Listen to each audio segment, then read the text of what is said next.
Hello, I'm Professor Shaima Abdullah Jassim. In today's video, I'm going to talk about the effect of racism upon the white American people. Before starting, I have to highlight certain points of view. First of all, we have to know that literature is a witness on community. In fact, literature is a representative of life. Also, we have to know that racism is as ugly and hideous as the face of Satan. Its effect is not only upon the abuse, it can be extended to the other, so it must be stopped. Racism simply can be defined as the belief in the superiority of one race over another.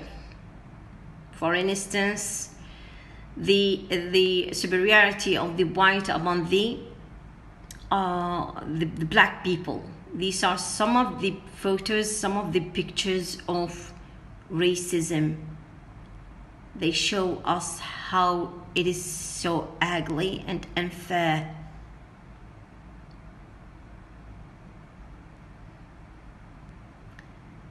Now, it is known that racism affected black people and the minorities for centuries. Those people suffered the miseries of racial distinction without any hope to get rid of the torture of being different, poor, weak and powerless. Above all, they suffered the pain of slavery and its humiliation at the hands of merciless masters.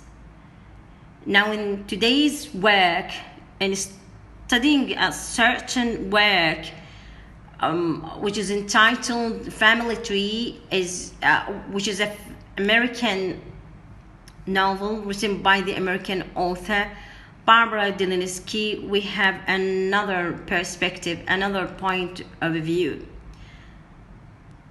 Barbara Delinsky was born in 1945. She's an American contemporary novelist. Delinsky presents the issue of racial prejudice in a different way in Family Tree, which was written in 2007. Delinsky's Family Tree takes the issue of racism from an angle differs from the usual prejudice against the African citizens in America. The sufferers are white couple who get a black daughter. The birth of the first infant raises a lot of questions about the origin of her color. Now, in the opening chapter, we have a dream. The heroine Diana has a dream of being semi-naked and her mother-in-law standing holding the missing piece of clothing. This is a recurrent dream, but with a slight difference. Every time there is a slight difference. This dream has significance to the text. Now, this is a quotation from the novel. It was an old dream and no less embarrassing to her. She was out for all the world to see, lacking a vital piece of clothing, etc. The birth of a problem. Now Dana and Hugh Clark are waiting their first baby. The night of giving birth to Lizzie or Elizabeth, Hugh notices the color of the girl is not like his or his wife's color. The girl is not white, the girl is black. Now, this is also a quotation from the novel. Dana looked down to the baby. She was peaceful and content. He said she looks Mediterranean. No, not Mediterranean. Indian, not that either, Dana. She looks black. Now, her husband is shocked that his daughter from his white wife is black. And now Dana's in-laws have different point of views. Dana's father-in-law is a politician who has a propaganda of a book. He claims that he is not biased against the black people. He rejects the girl. He rejects her fiercely. He accuses Dana of having a relationship with a black man. Hugh does not support his wife and daughter. The only person who stands on Dana's side is her mother-in-law. So this is the interpretation of Dana's recurrent dream. Dana talks to her husband. She says, "This is our baby." Dana pleaded softly, "Is his skin color and different from eye color or intelligence or temperament?" And he replies, "In this country, in this word, yes." So the color of the skin matters according to Hugh. Hugh is a lawyer. He makes a DNA test for himself, Dana and Lizzie. Lizzie is his own child according to the result of the test.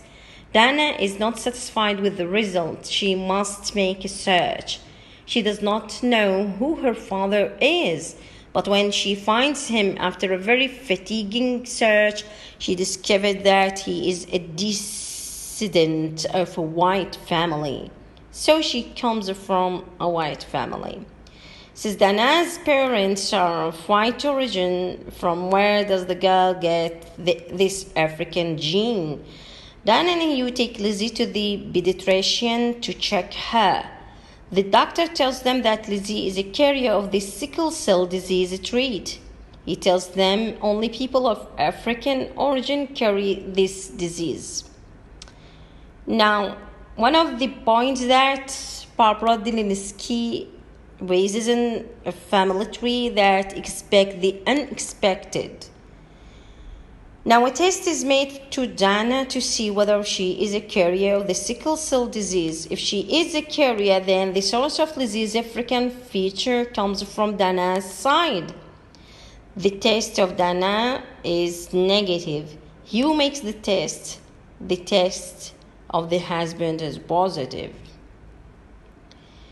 Now, it is ridiculous to find out that the father, Dana's father-in-law, is of an African origin. Hugh confronts his father, Ethan.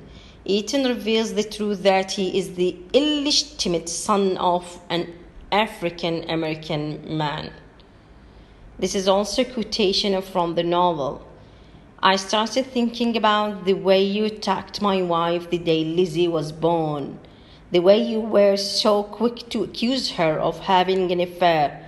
I started thinking about the way you didn't want to see my daughter." Now, so this novel shows the hypocrite of the politician, of Hugh's father, and how he hides the truth. Though he knows that the origin of Lizzie's color is from his side, but he accused his daughter-in-law of having an affair with a black man. Now, after presenting this video, I have certain recommendations for the learners of English literature. First, English literature learners should know the theories influencing literature. They also should know that literature is a witness on society. It is a representative of life.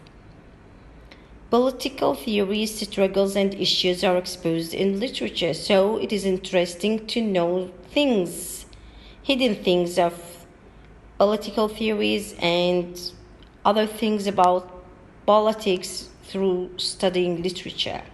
People must discover the atrocities of racism. Racism affects all people, therefore people